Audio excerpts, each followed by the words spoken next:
민주노총이 조합원수에서 한국노총을 제치고 제1노총에 등극했습니다. 이게 창립 23년 만에 처음으로 두 노총의 순위가 뒤바뀐 거라고 하는데 그렇다면 어떤 변화가 예상되는지 역시 취재기자와 함께 자세히 짚어보겠습니다. 오수영 기자 나왔습니다. 자, 오 기자. 네. 민노총의 조합원 수가 그러면 구체적으로 얼마나 늘어난 겁니까?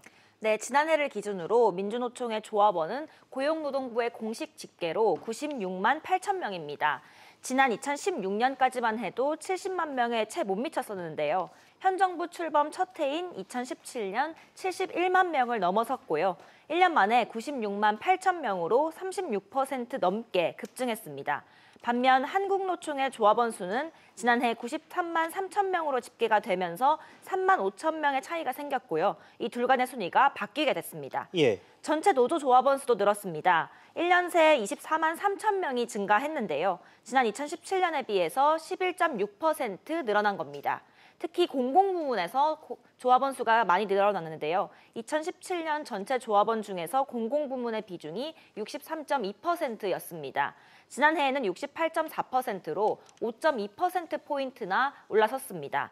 2018년 3월 전국 공무원 노조의 합법화와 비정규직의 정규직화 과정에서 조합원들의 수가 많이 늘어났다는 게 정부의 설명입니다. 네, 제1노총이 민주노총으로 바뀌면 어떤 영향이 생기는 겁니까? 네, 민주노총이 제1노총으로 등극을 하면서 노사정 관계에 상당한 파장이 있을 것으로 보입니다. 당장 경제사회노동위원회에 대표성 논란이 일어날 수가 있는 상황인데요. 민노총이 빠진 상태에서 그나마 경사노위가 운영될 수 있었던 데에는 한국노총이 제1노총으로서 사회적 대화의 기둥 역할을 좀 했던 배경이 있었습니다. 그런데 두 노총 간의 지위가 뒤바뀌면서 제1노총이 없는 경사노위가 된 겁니다. 민노총은 어제 입장문을 내고 정부는 양극화와 불평등 해소를 위한 노정관계의 새로운 틀을 마련해서 현안 해결을 위한 노정협의 등에 적극적으로 응해야 할 것이다. 이렇게 입장을 내기도 했습니다. 네, 입장문이 다소 모호하기는 한데 해석하기에 따라서 기존의 경사노위를 더 이상은 인정할 수 없다. 이렇게까지 들리기도 합니다. 다른 소식 하나 더 짚어보죠. 내년부터 고용노동부의 일자리 안정자금 지원이 좀 줄어든다면서요? 네, 그렇습니다. 우선 일자리 안정자금의 지원 대상을 선정하는 기준이 좀 더 까다로워집니다.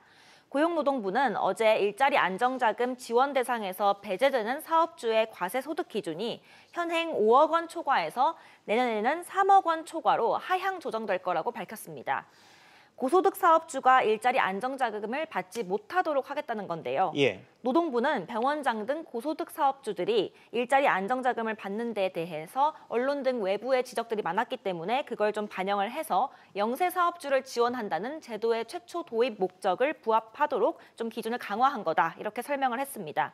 지원 액수도 줄어드는데요. 올해 2조 8,188억 원보다 22.7% 줄어든 2조 1,600억 원이 지원될 예정입니다. 인당 지원금도 낮아지는데요. 올해는 5인 미만일 경우에는 15만 원, 또 5인 이상일 경우에는 13만 원이었습니다. 그랬던 인당 지원금이 내년에는 5인 미만일 경우 11만 원, 또 5인 이상은 9만 원으로 각각 4만 원씩 줄어들게 됩니다. 네, 이런 일자리 안정자금과 같은 정부 보조금이 조기 소진되는 경우가 많은데 내년부터는 이 보조금 부정수급 조사를 강화한다고요? 네, 그렇습니다. 근로복지공단 안에 이 부정수급을 조사하는 전담반이 신설됩니다. 경찰과 근로감독관 등 조사 경험이 있는 퇴직자 등을 계약직으로 채용한다는 계획입니다.